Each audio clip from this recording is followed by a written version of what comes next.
Toujours un moment délicat pour les jeunes parents. Sur quels critères choisir son baby-sitter? Il me faut absolument des conseils, des références. Je ne pourrais pas faire confiance à quelqu'un qui n'est pas recommandé.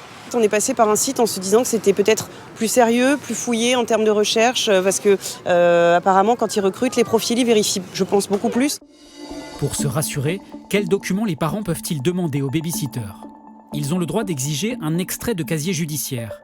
En voici un exemple. C'est le bulletin numéro 3. Le baby-sitter peut le recevoir par mail en quelques minutes. Un document qui mentionne les condamnations graves. Si on n'a rien à se reprocher, c'est pas difficile d'aller faire une demande sur Internet de son casier judiciaire. Si on n'a rien à se reprocher, c'est une garantie. Les plateformes en ligne, qui font le lien entre parents et baby-sitter, peuvent aussi réclamer ce document. Mais d'après l'une des plateformes, le bulletin numéro 3 est facilement falsifiable avec les outils numériques actuels. Même conforme, ce document est-il suffisant? Des informations déterminantes ne figurent pas sur le bulletin numéro 3. Par exemple, si le baby-sitter est inscrit ou non au fichier des auteurs d'infractions sexuelles.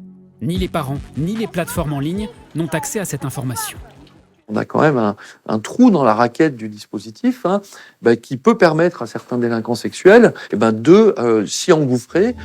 Alors, pour pallier ce problème, les associations réclament la généralisation de l'attestation d'honorabilité. Ce document recense l'ensemble des condamnations, mais aussi les enquêtes en cours.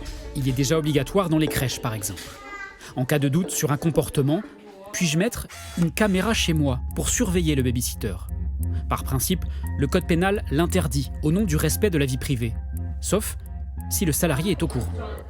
Si je préviens le baby-sitter que je dispose de caméras et de préférence que je le prévois de manière expresse dans le contrat de travail, là je sors de cette infraction. Ces dernières années, la justice a parfois donné raison à des parents qui avaient filmé des baby-sitters à leur insu. Les tribunaux ont considéré que les soupçons de maltraitance sur l'enfant prévalaient sur la vie privée.